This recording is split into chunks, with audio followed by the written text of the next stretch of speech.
Alright, Whizz, or whoever, anybody else, I'm going to go over the buttons that I created for you for the game.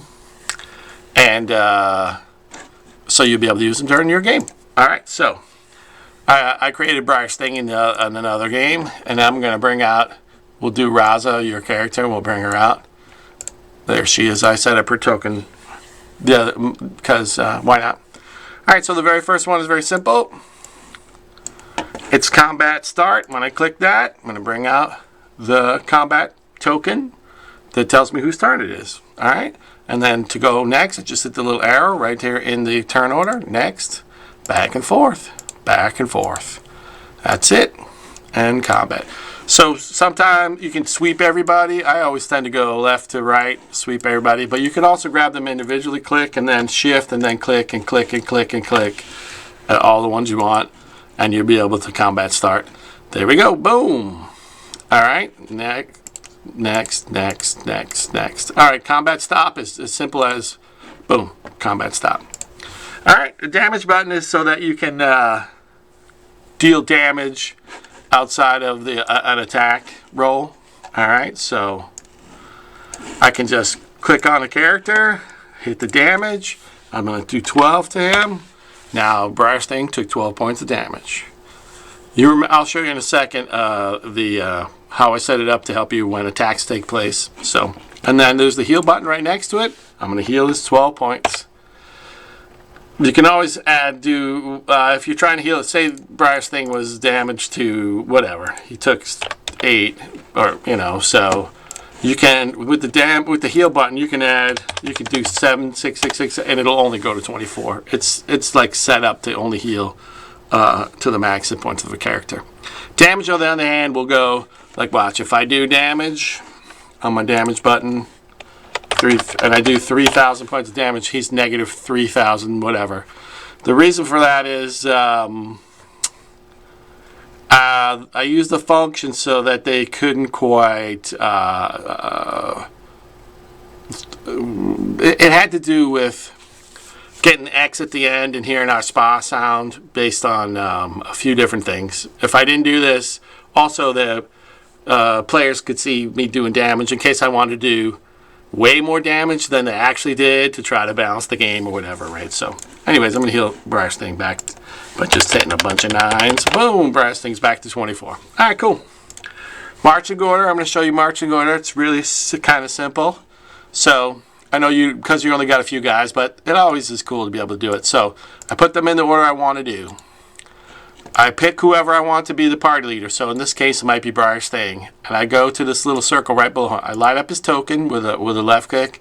And I left click on the little assign a condition. And then I go down and I hit this flag. Flag is party leader. Got it? Flag is party leader. So now I swoop on all the characters I want to be in this particular marching order.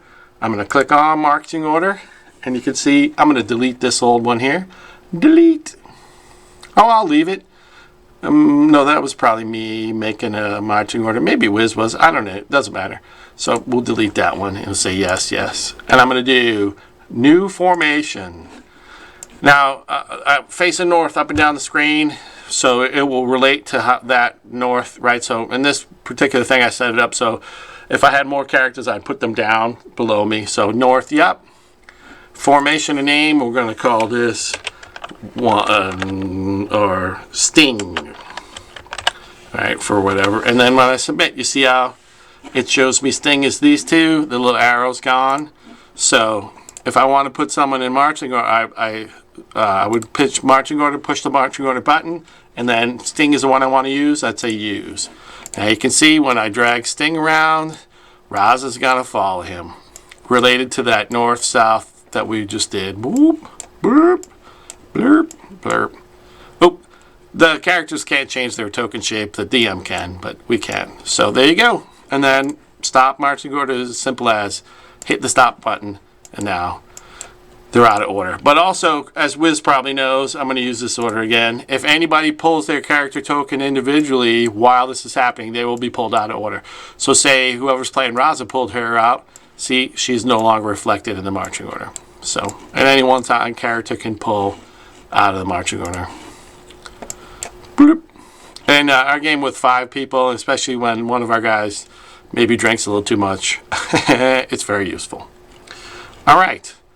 Next one is bump, on and off. So bump has become very useful. So when you're DMing a game, a lot of times you're jumping between all the different layers, right? The map layer, the object layer, the token layer, the DM layer, map layer, and the what do you call it?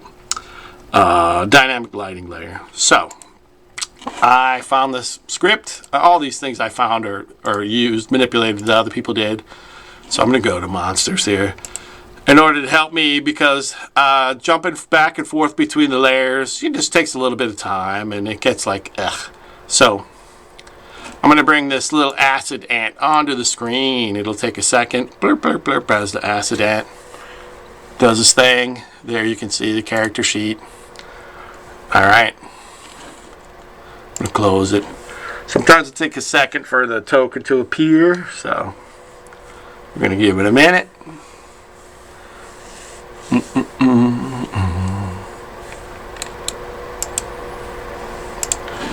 There he is. There's our acid ant. All right. So the reason why we have a GM layer is so we can hide stuff from players, right? So say this ant is underground and maybe they're going to get surprised by it, or you want to be able to move it up on them and you know, manipulate the game, have some fun. You just click on the monster. It's on the token layer right now, right? Which is the one you play most of the game on. But now I can do bump.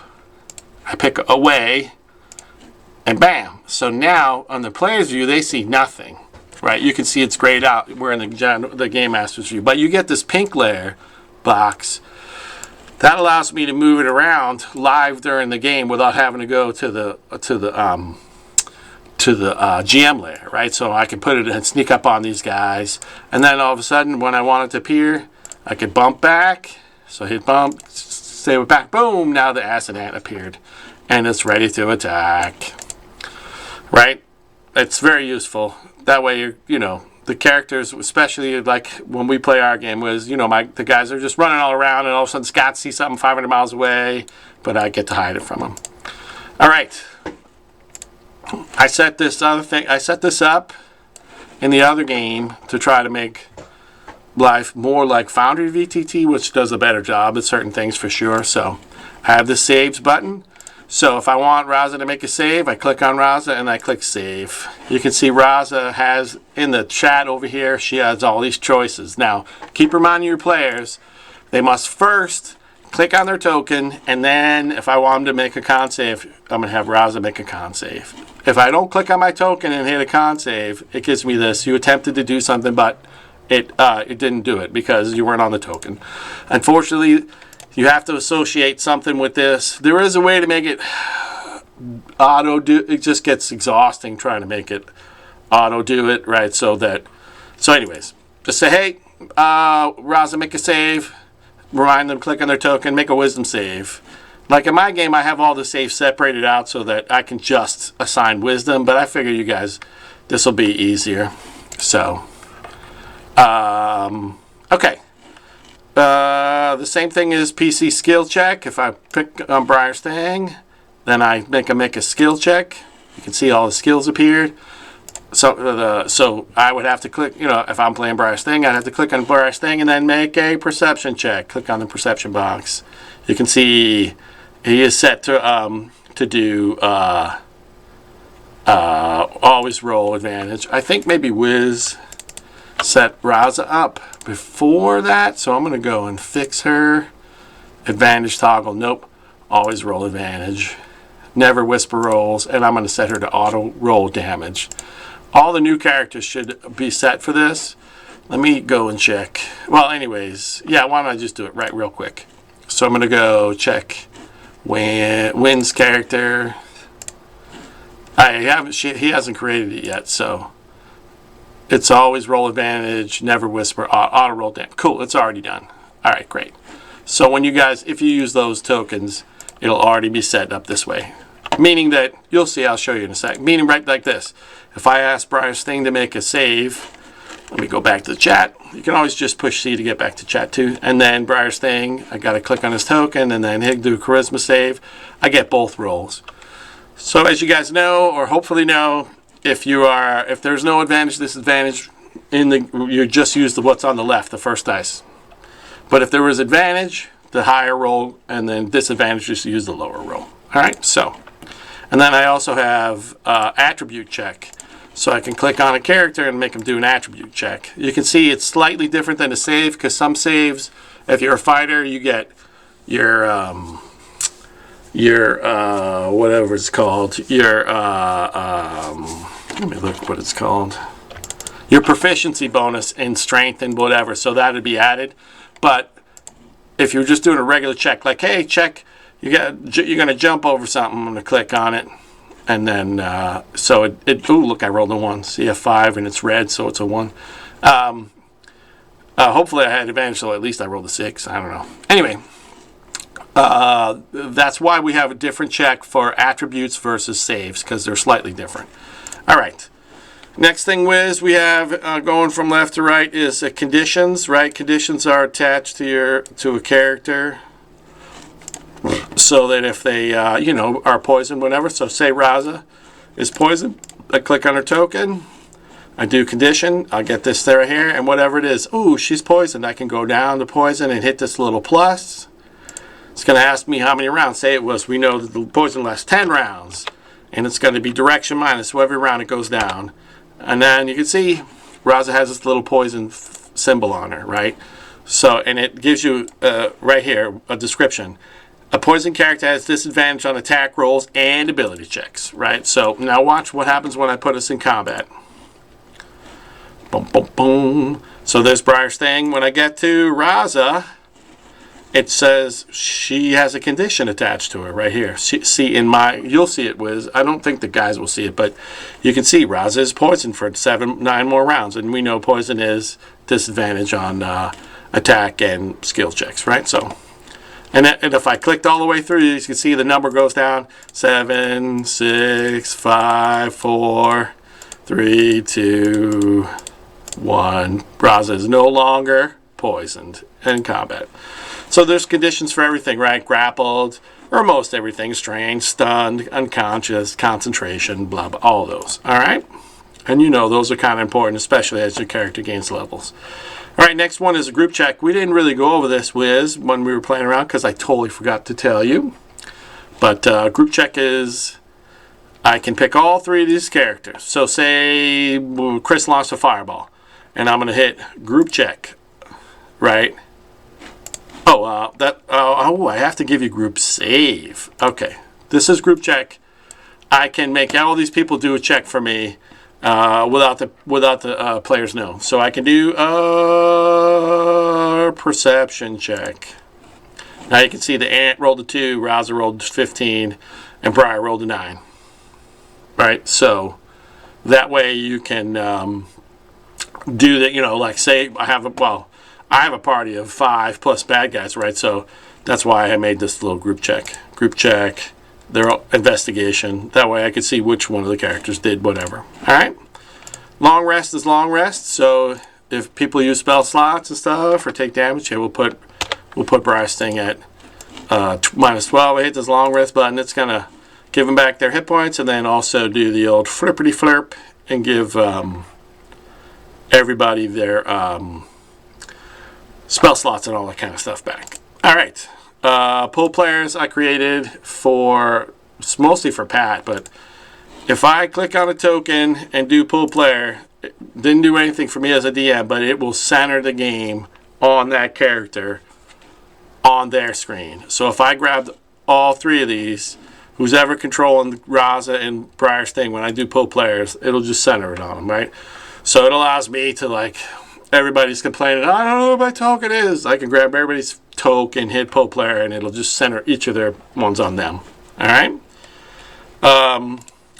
I'm going to create another one, but let's do this. We'll just keep going here for a sec, and then we'll do group save, which I forgot to put in here. So I'll show you that. All right. So area effect, we were playing with that a little, Whizz. So if I click on a token, I don't even know if I need to click on the token. So if I click on area effect, I get these choices in the thing right here, right in my thing. Now you can make as many as you want. You can add here too if you want, but you can see by adding, you can. You'll go to the area effect API and read the instructions. But I just created the basic ones we're going to need. So I know I'm going to need a circle. Somebody launched a fireball. So I'm going to just use this magic circle I have up here at the top. I usually tend to use the middle one. See, burst, create centered on the token, right? So when I click burst, it's going to ask me, see how it says choose a target? I'm going to choose Raza. And I know it's 20-foot radius for a fireball, let's say. And then bam! Now there's a 20-foot radius token that allows me to be, it allows to be moved around. The DM can move it. I don't know if players can move it. I don't remember. Let's see who can control this token. Yeah, I think only you can control the token, Whizz, so you can help them by positioning it. It's a long story in my other game how I let you guys have control of tokens, but we don't want to get into that too much. But, you know, you can help them. All right, there's a fireball lands there. Now we know that these two characters are in the fireball. A lot of times I tend to move these to a different layer if they're going to stay. So I would move this to the map layer. Oh, all right, this happens all the time. So I'm going to go to the map layer by hitting M, click on the map itself, and then move it to the back. Alright, that happens. So this real solution for that is let me go and put this back on the token layer.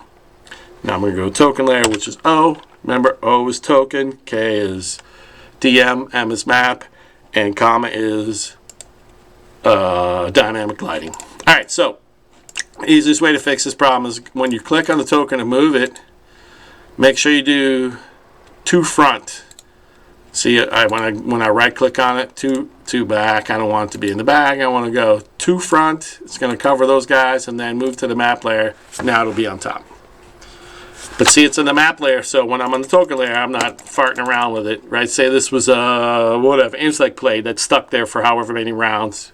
You can have it there, and then you can see, ooh, the ant moved into the thing. So, and then when I'm done, I'm going to go light it up, disintegrate, delete it. Be careful not to grab the map, because you don't want to disintegrate the map, or delete the map. All right, so now I'm going to go, oh, back to token layer. Okay. Token action and token action delete are the last two here, and then we're gonna make a last one for you because it's very useful. So, token action. You can see Briar's thing. I'm going to click on Briar's thing. Whizz has seen me do this before. When you click on token action, now when I click back off and back on Briar's thing, I get these choices at the top.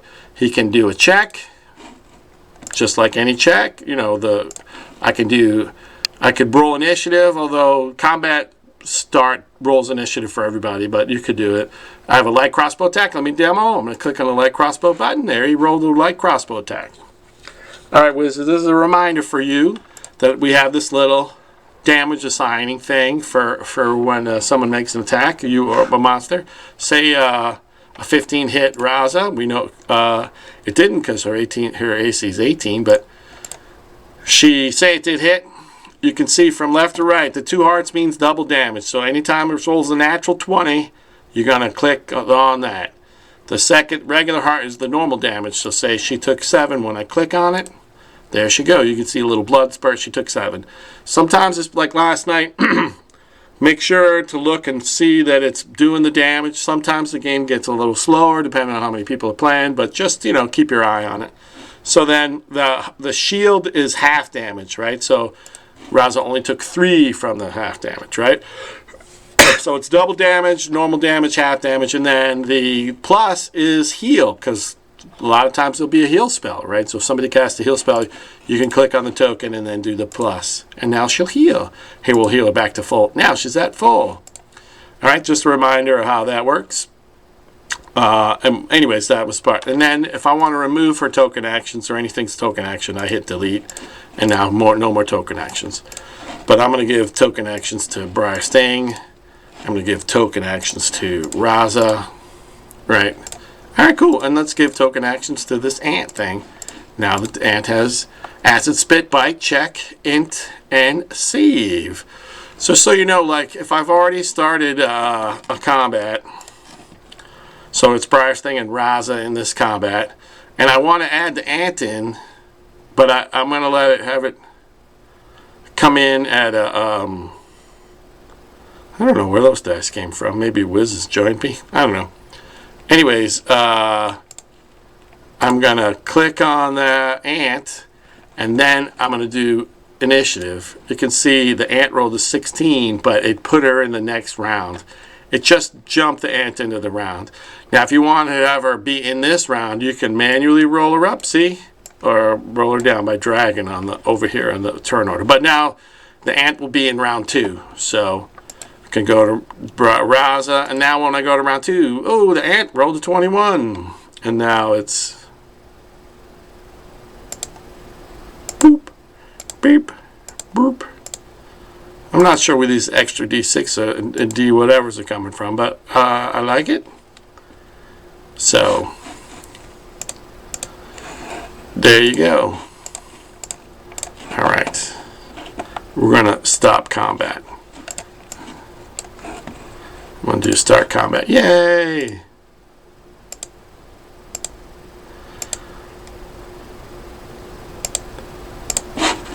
I wonder if someone is rolling up a character and I just don't see it. Anyway, they don't seem to be affecting my game, the dice that are rolling. Okay, so that's all those tokens, and then I'm me and stop combat. And let's see, did I do group save in here for you? I did, I just didn't show it to you. So Whizz, go down into your collection and light up group save. All right, and I am going to move it. So when I go into this little button and I drag it, you can see I get the little weather vane looking thing, or whatever you want to call it. If I slide this over, now group save will be next to area effect, right? Group save. All right, let me show you how group save works, because it's pretty cool. It really helps in things like fireballs and blah blah blah. So I'm going to swipe on all the tokens that I want to make a save. I'm either holding shift and clicking them all, or I'm doing a wipe. And then I'm going to click on group save. It gives me this choice. It's going to be a strength save. And then the difficulty, let's say, is 15. And then there's damage associated with it. So we'll say there's 12 points of damage, whatever the damage they rolled was. And then you can do, if I save, I take half of that damage. And then I do submit. And you can see down here in the chat menu, I get this. So the acid ant rolled a 6. Looks like everybody failed. Briar's thing rolled a 10, and Raza rolled a 7. When I hit apply damage here, bam, everybody took damage. Right, everybody took the full damage of 12. See, the ant almost died, right? So now it saves a bunch of time, right? Like if you fireball 20 guys, rather than rolling 20 saves, I can use group save. All of them make a save at the same time, and then I can apply the damage to all of them. All right, so let me heal these people up. We'll heal this guy up, and then we'll heal the ant just for the hell of it. So it says NPC heals 12 hit points. At least it didn't give its name. So there you go for all those buttons that we talked about yesterday. Hopefully this will help a little bit with you being able to at least watch this and play around a couple times, you know, and have some fun. I'll do one more of these on dynamic lighting in a second. All right, man.